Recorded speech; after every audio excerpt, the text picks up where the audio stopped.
기독교는 복의 종교입니다. 믿으십니까? 석연치 않아요. 왜 그렇게 석연치 않아요? 기복종교 말을 많이 들어서 그래요. 여러분, 기복종교는 아닙니다. 기복종교는 뭐냐면요, 자기는 아무것도 안 하고 변하지 않으면서 하나님 이용해서 내가 원하는 것만 딱 얻어내고 싶어 하는 거, 그게 기복종교입니다. 그러나 기독교는 기복종교는 아니지만 복의 종교입니다. 왜냐하면 하나님이 우리에게 복을 주시기를 원하시기 때문입니다. 믿습니까? 네, 못 믿는 눈치인데 우리 하나님 말씀 보겠습니다. 마태복음 7장 우리 7절부터 11절까지 교독으로 한번 봉독하겠습니다. 구하라 그리하면 너희에게 주실 것이요 찾으라 그리하면 찾아낼 것이요 문을 두드리라 그리하면 너희에게 열릴 것이니 구하는 이마다 받을 것이요 찾는 이는 찾아낼 것이요 두드리는 이에게는 열릴 것이니라. 너희 중에 누가 아들이 떡을 달라 하는데 돌을 주며 생선을 달라 하는데 뱀을 줄 사람이 있겠느냐? 너희가 악한 자라도 좋은 것으로 자식에게 줄 알거든 하물며 하늘에 계신 너희 아버지께서 구하는 자에게 좋은 것으로 주시지 않겠느냐. 아멘. 하나님은 우리에게 좋은 것으로 주시는 분이십니다. 믿습니까? 좋은 것으로 주시는 분이십니다. 그러므로 우리는 좋은 것 달라고 기도해야 되는 게 맞습니다. 그렇죠? 근데 여기 문제가 있습니다. 문제는 뭐냐면 내가 좋은 것이라고 생각하는 것과 하나님이 좋은 것이라고 생각하는 것이 다를 수가 있다는 거죠. 그렇죠? 네. 내가 보기에는 분명히 떡인데 하나님은 돌이라고 안 주는 겁니다. 내가 보기에는 뱀인데 싫다고 하는데 하나님 보실 때는 그게 생선인 것입니다. 그럴 수가 있는 거예요. 자, 우리 실제적인 예를 들어볼까요? 다윗의 아들 중에 장남인 암논이 있습니다. 암논. 이 암논이 누구를 사랑했습니까? 이복 누이인 다말을 사랑했어요. 다말을 너무너무 사랑했어요. 짝사랑했어요. 너무 사랑해가지고 밥을 먹지 못할 만큼 상사병에 걸려가지고 파리에 가고 있었습니다. 그 모습을 보고 있던 옆에 있는 신하들이 계략을 짭니다. 왕자님, 지금 병들어서 꼼짝 못하겠다고 누워 계시고요, 다말에게 와서 병간호해달라고, 너 아니면 안 된다고 요청하십시오. 그리고 그때를 봐서 다말을 취하십시오. 그래서 마침 이 계략을 짜가지고 다말에게 와서 병간호를 요청하고 틈을 봐가지고 강제적인 힘으로 그만 다말을 취하고 맙니다. 그리고 나서 상황이 바뀌게 된 거예요. 어떻게 해요? 우리 사무엘하 13장 14절 15절 볼까요? 암논이 그 말을 듣지 아니하고 다말보다 힘이 세므로 억지로 그와 동침하니라. 그리하고 암논이 그를 심히 미워하니 이제 미워하는 미움이 전에 사랑하던 사랑보다 더한지라.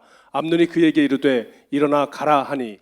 아니, 언제는 사랑했다가 언제 이렇게 미워해요? 그죠? 네. 그리고 나서 뭐라고 말합니까? 야, 어서 나가, 꺼져버려 라고 말하고 있는 거예요. 여러분, 어떻게 암논의 마음이 이렇게 바뀔 수가 있어요? 순식간에 바뀌는 거죠. 진심으로 사랑했었습니다. 진심으로. 근데 이렇게 바뀌고 맙니다. 미움으로. 사람이요, 마음이 이렇습니다. 얼마나 변덕이 죽을 듯 하는지. 이건 비단 젊은이들의 사랑의 문제만이 아닙니다. 그죠? 내가 원하는 것을 손 얻었지만 그러나 그것이 우리에게 축복이 아닐 수가 있는 겁니다. 뭐죠? 네, 암논이 처음 볼 때 다말이 눈에 볼 때 암논이 볼 때 다말이 생선처럼 보였어요. 근데 후에 보니까 뱀이에요, 뱀. 중요한 건 뭔지 아십니까? 우리는요, 우리에게 좋은 것이 무엇인지를 알지 못합니다. 우리는 우리에게 좋은 것이 무엇인지를 정확히 알지 못해요. 그러면 여러분, 무엇이 나에게 좋은 것일까요? 무엇이? 이것을 아는 것이 우리 인생의 궁극적인 해답이에요. 해답. 이걸 알아야 돼요. 나에게 좋은 것이 무엇일까? 나에게 좋은 것이 무엇일까? 이것을 아는 것이 우리 인생의 최대의 과제예요. 최대의 과제. 그러면 내가 궁극적으로 나에게 좋은 것이 무엇인가를 알려면 어떻게 해야 될까요? 좋지 않은 게 무엇인지를 알면 알 수 있는 겁니다. 이런 거죠. 의인이 누굽니까? 의인이? 성경에서 말하는 의인이 누구예요? 이 의인이 누군지를 알려면, 악인을 뭐라고 말하는지를 알면 의인이 누군지를 알 수가 있어요. 마찬가지예요. 하나님이 우리에게 주시는 좋은 것이 무엇인지 알려면 반대를 알면 돼요. 반대. 그게 뭐죠? 하나님 우리에게 주시는 형벌이 뭔지를 알면 좋은 것이 무엇인지를 알 수가 있는 것입니다. 그러면 하나님께서 우리에게 주시는 형벌이 뭘까? 형벌이 뭘까? 오늘 본문이에요. 오늘 본문. 가인은 농사를 짓는 농부였습니다. 아벨은요, 양을 치는 목자였습니다.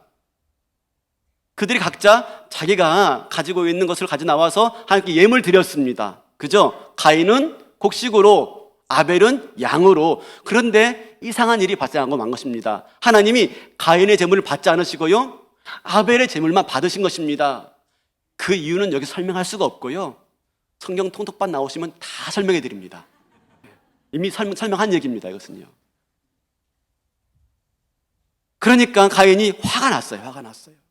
가인이 얼굴이 안색이 변했다. 시뻘개진 것입니다. 왜? 하나님 내 예물은 받지 않으시는 거야? 시뻘개진 것입니다. 그러자 하나님이 가인에게 말을 해요. 야, 죄가 네 문 앞에 엎드려져 있다. 우는 사자처럼 너를 삼키려고 죄가 지금 네 앞에 있어. 너는 죄를 다스릴지니라. 무슨 말입니까? 너는 죄를 이겨야 돼 라고 말을 하고 있는 것입니다. 여러분, 지금 어떤 자리예요? 예배드리는 자리예요. 예배드리는 자리에도 얼마든지 죄가 들어올 수가 있음을 말씀해 주고 있는 것입니다. 그런데 가인이 하나님 말씀을 무시하고 맙니다. 하나님 말씀보다도 너는 죄를 다스릴지니라 라고 말했는데, 하나님 말씀보다도 자기의 감정을 따르고 말아요. 이성보다도 그냥 가슴을 따르고 말아요.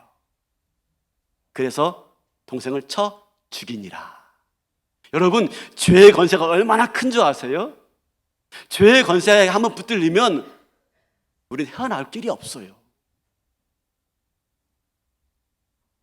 하나님이 아벨을 더 사랑했다는 이유로 아벨을 쳐 죽이고 말아요.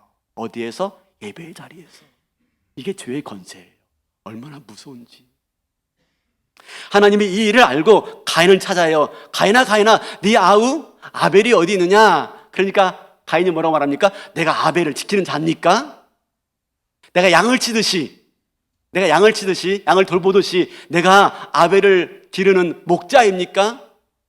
맞죠. 원래 형이 동생을 돌보고 형의 동생을 잘 보호해주는 존재 아니겠습니까? 근데 뻔뻔스럽게 이렇게 말하고 있어요. 그러자 하나님이 가인에게 형벌을 내요. 형벌. 자, 하나님이 내린 형벌이 뭔지 오늘 이게 우리가 궁금해야 될 것입니다. 자, 11절 12절 다시 한번 보겠습니다. 땅이 그 입을 벌려 내 손에서부터 내 아우의 피를 받았은즉 내가 땅에서 저주를 받으리니 내가 밭을 갈아도 땅이 다시는 그 혈육을 내게 주지 아니할 것이요 너는 땅에서 피하며 유리하는 자가 되리라. 지우지 마시고요, 하나님이 내린 형벌이 뭡니까? 땅을 갈아도 열매가 없는 거예요. 아무리 수고해도 공허해요. 그리고요, 너는 땅에서 피하여 유리하는 자가 될 것이다. 유리가 뭡니까? 목적 없이 방황하며 떠도는 것을 말할 때 유리한다라고 말하고 있어요. 이게 형벌이에요.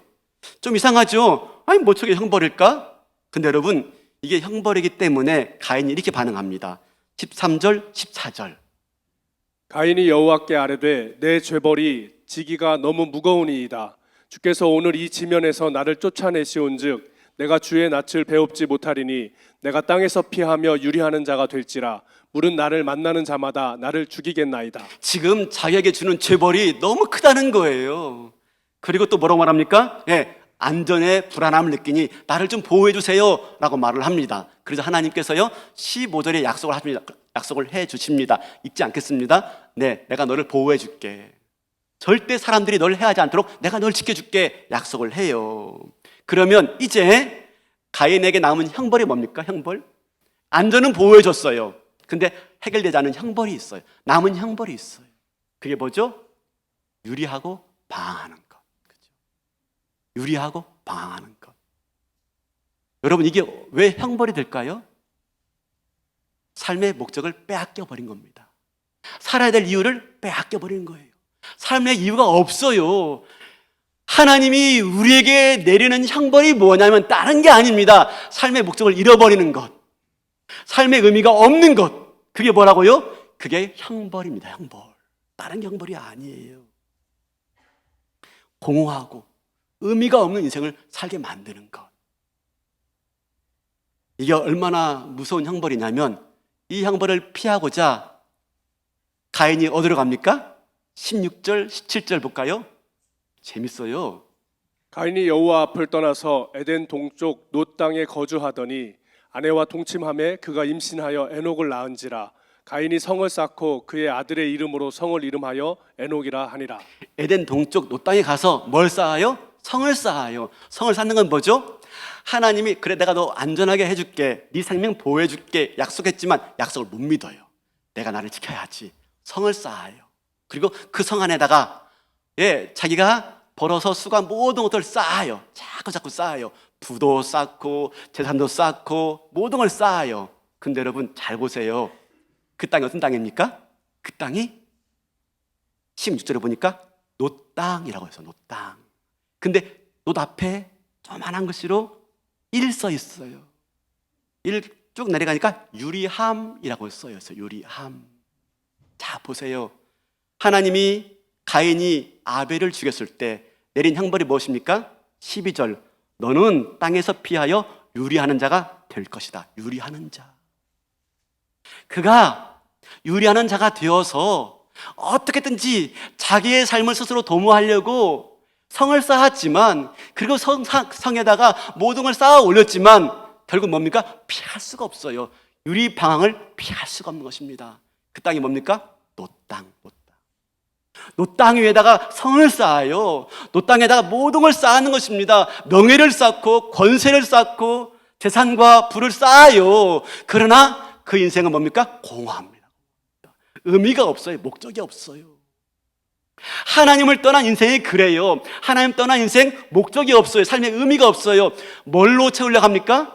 세상에서 명예와 권세와 부와 모든 것들로 나를 채우려고 쌓아요. 근데 놋 땅을 피할 수가 없어요. 방황과 유리함을 피할 수가 없어요. 아무리 그것들로 쌓아도 내 인생의 참된 목적과 의미를 발견할 수가 없더라 라고 하는 걸 말씀하고 있는 게 오늘 본문이에요. 인생의 가장 큰 형벌이 뭐라고요? 유리 방황하는 것, 놋. 그게 오늘만 나오고 있지 않습니다. 성경에 또 나옵니다. 그게 형벌이라는 것을. 어디에서요? 이스라엘 백성들이 출애굽합니다. 이제 가나안 땅을 눈앞에 두고 있어요. 그 땅 들어가기 위해서 12명의 정탐꾼을 보냅니다. 12명의 정탐꾼이 들어와서 보고 나와서 그 땅을 보고 하는데 여호수아와 갈렙은 뭐라고 말합니까? 그 땅은 적과 꿀이 흐르는 땅입니다. 그들 우리 밥에 불과합니다. 갑시다. 나머지 10명은요. 그 땅은 거인들이 있는데요. 우리가 그들에 비하면 우리는 메뚜기입니다. 고백하는 거예요. 아니요. 그 땅은 아름다운 땅이니 우리 들어갑시다. 그러니까 이스라엘 백성들이 돌을 들어서요 모세를 죽이려고 합니다. 하나님 원망하면서 결국 그래서 발걸음을 돌이키지요. 그리고 가나안 땅을 들어가기를 거부합니다. 그들의 모습에 대해서 하나님이 형벌을 내리십니다. 그 형벌이 뭐예요? 민수기 13장, 14장, 33절, 35절. 너희의 자녀들은 너희 반역한 죄를 지고 너희의 시체가 광야에서 소멸되기까지 40년을 광야에서 방황하는 자가 되리라. 40년을 광야에서 방황하는 자가 될 것이다. 40년을.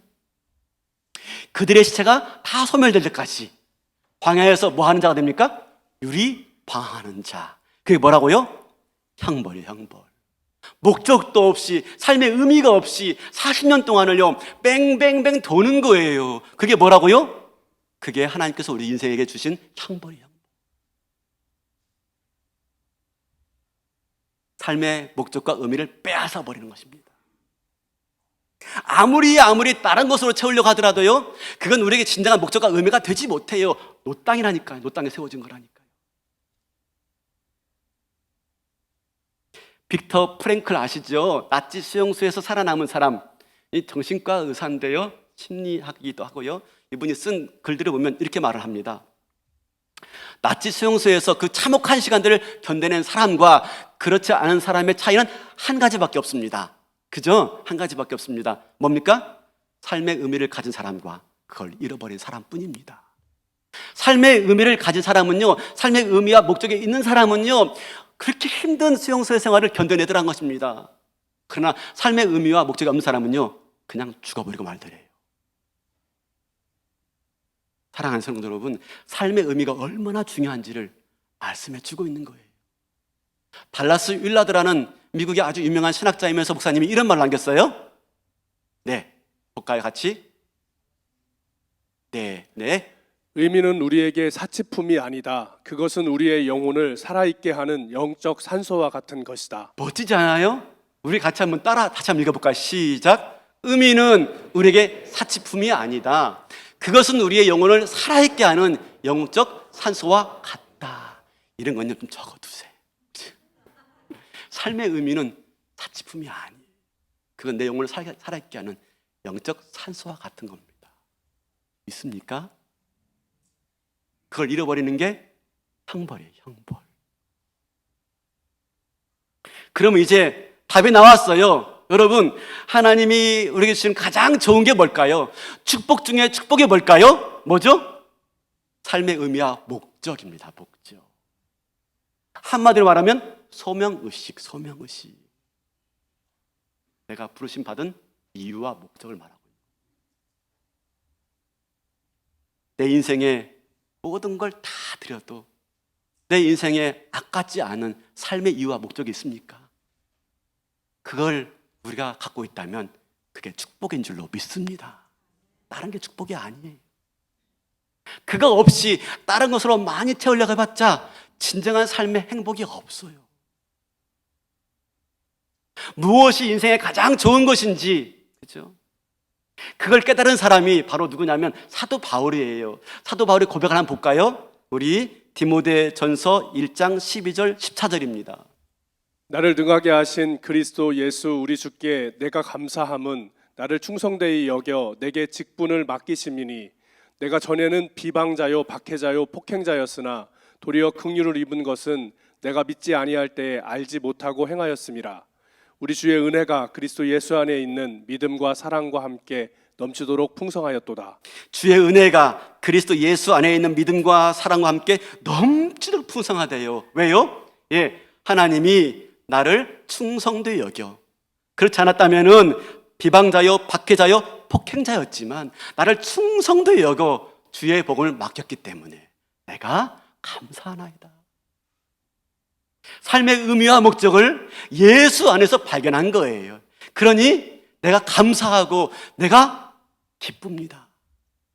나 고백하고 있는 겁니다. 사랑하는 성도 여러분, 이게 사도 바울의 고백이에요. 그 부르심의 소명에 대해서요, 가슴 벅차면서 큰 감격 가운데 넘치는 풍성한 가운데 이렇게 고백하고 있는 것입니다. 나를 충성되이 여겨. 그렇지 않은 존재였는데, 비방자요 박해자요 폭행자였는데 나를 충성되이 여겨 그 일들을 맡겨주었사오니 내가 감사하고 또 감사하나이다. 사도 바울이 이 고백을 한마디로 바꾼다면 이렇게 말할 수가 있어요. 여러분, 내가 세상에서 제일 큰 축복을 받은 사람입니다. 왠지 아세요? 나는 소명의식을 받은 사람이기 때문입니다. 그 말이에요. 내가 세상에서 가장 축복받은 사람입니다. 왠지 아세요? 나는 하나님께 삶의 의미를 부여받은 사람이기 때문입니다. 제가 이전에 교회에서, 강남교회에서 부목사로 사역할 때 행정목사로 있었습니다. 그때 이제 송태근 담임 목사님이 목회하실 때인데 지금은 삼일교회로 가셨지만,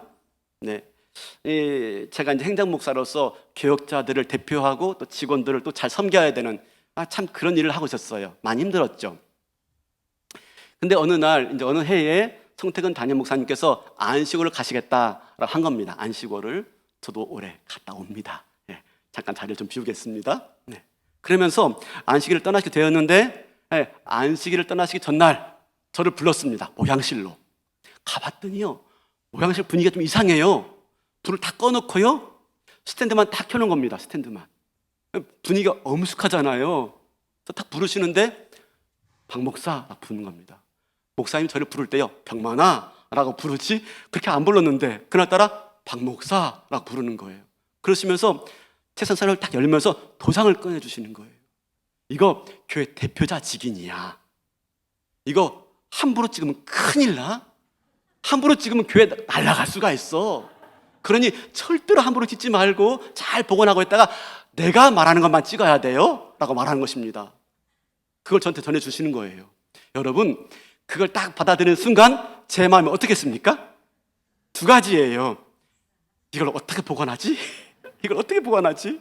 또 하나는 뭐냐면, 아니 내가 뭔데 나한테 이런 놀라운 일을, 어마어마한 일을 맡기시지? 내가 뭔데? 나를 충성되이 여겨 이 직분을 맡기신 그 말씀이 떠오르는 거예요. 그 말씀이, 아, 내가 뭔데 나한테 이런 일들 맡기시지? 그리고 나서 제가 어떻게 했는지 아십니까?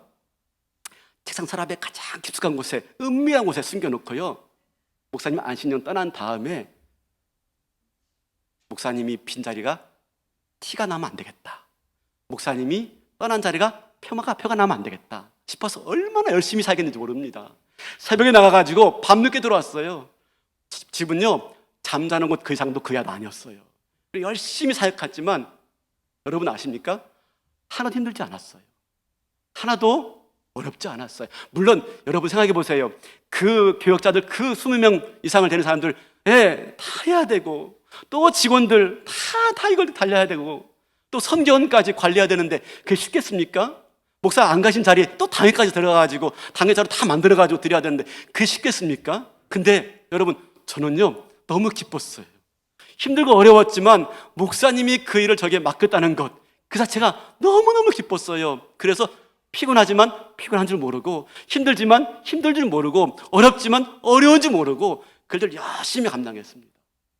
결론은요, 그 도장을 한 번도 쓸 일이 없었어요. 다 지정부 장로님이 사인하시고 다 결제했어요. 뭐겠습니까? 목사님이요? 저한테 도장을 준 이유가 뭐겠습니까? 그죠? 너한테 이 자리를 맡길게.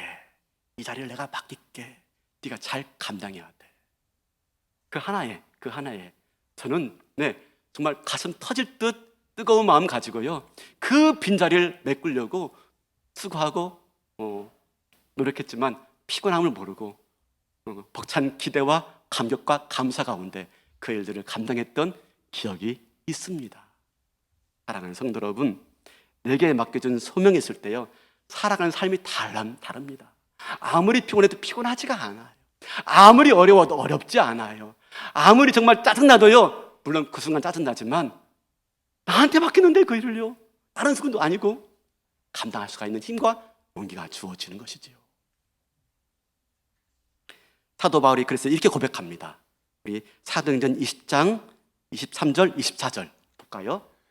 오직 성령이 각 성에서 내게 증언하여 결박과 환난이 나를 기다린다 하시나 내가 달려갈 길과 주 예수께 받은 사명 곧 하나님의 은혜의 복음을 증언하는 일을 마치려 하면은 나의 생명조차 조금도 귀한 것으로 여기지 아니하노라. 나의 달려갈 것과 주 예수께 받은 사명, 그 은혜의 복음을 증언하는 일을 마치려 하면은 내 생명을 조금도 아끼지 않는다 라고 말하고 있습니다.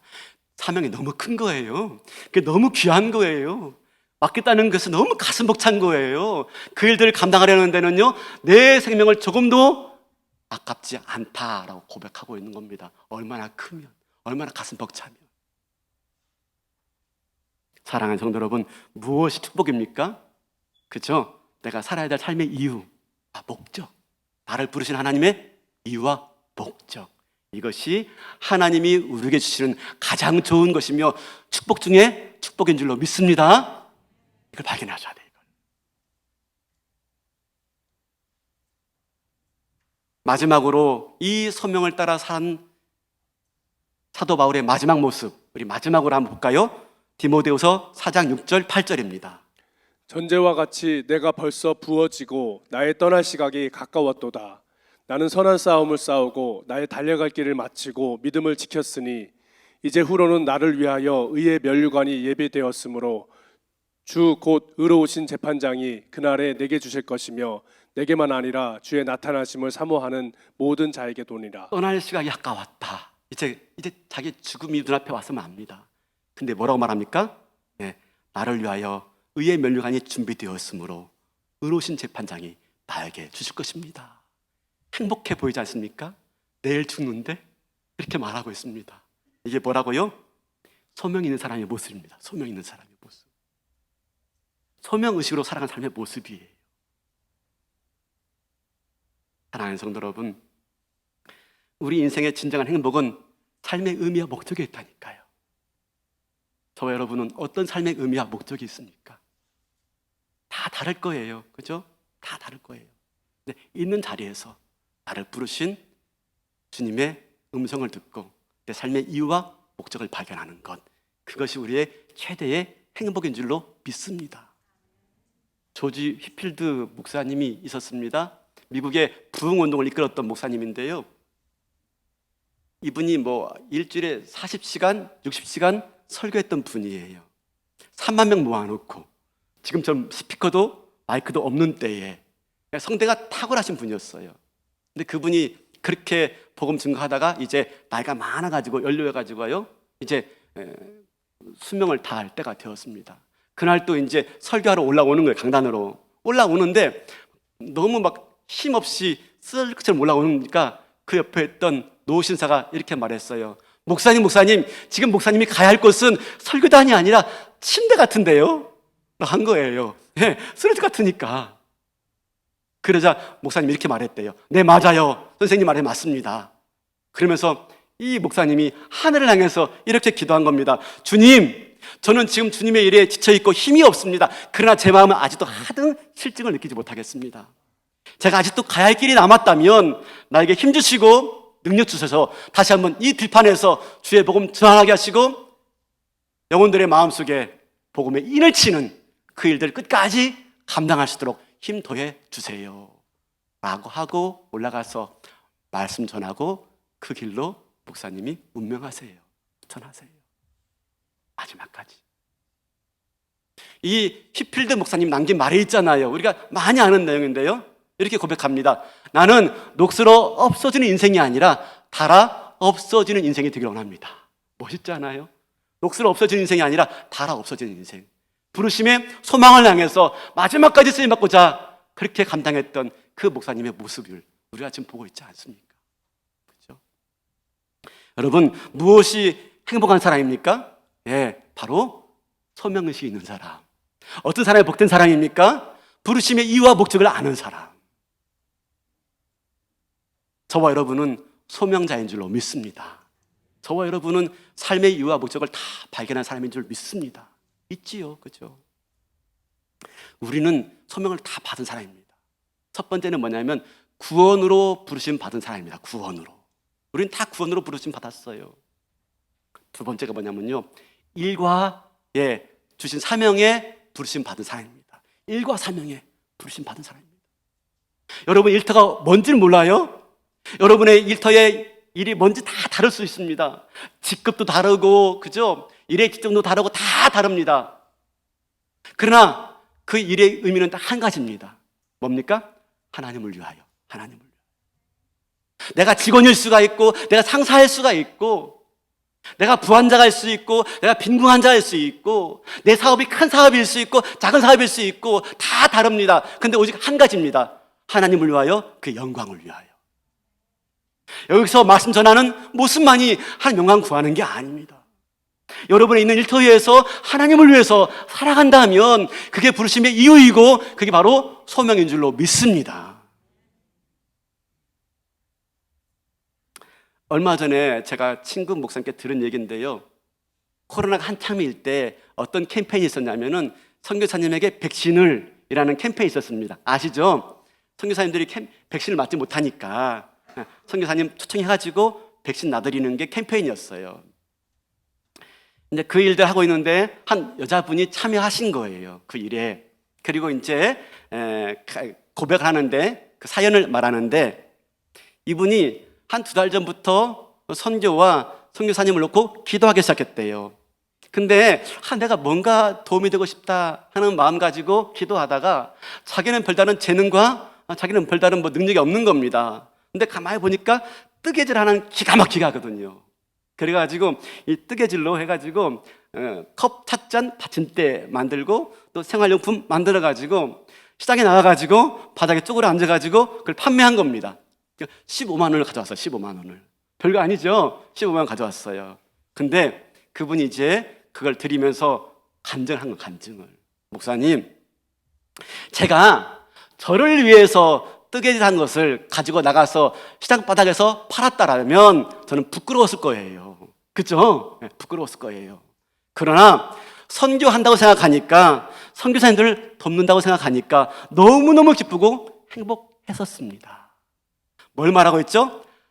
하는 일을 말하고 있는 게 아니에요. 다 뜨개질입니다. 예, 다 초라할 수 있어요. 별 볼 일 아닐 수가 있어요. 근데 그 일이 누구를 위한 일이었느냐? 누구를 위한 일이었느냐?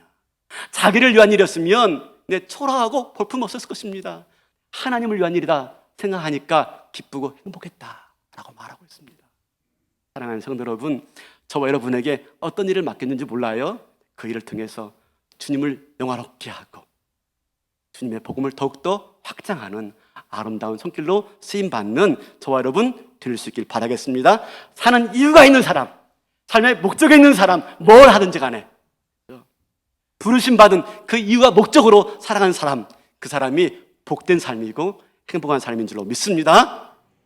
이제 기도하셔야 됩니다. 하나님, 나를 부르신 부르심의 이유가 무엇입니까? 내가 그 소명의식으로 살게 하시고 그 소명을 잘 감당할 수 있는 힘과 능력과 은혜와 불타는 마음을 허락하여 주옵소서. 기도하시며 나아가는 행복한 여러분 되시기를 주님의 이름으로 축원합니다. 다 일어나시겠습니다.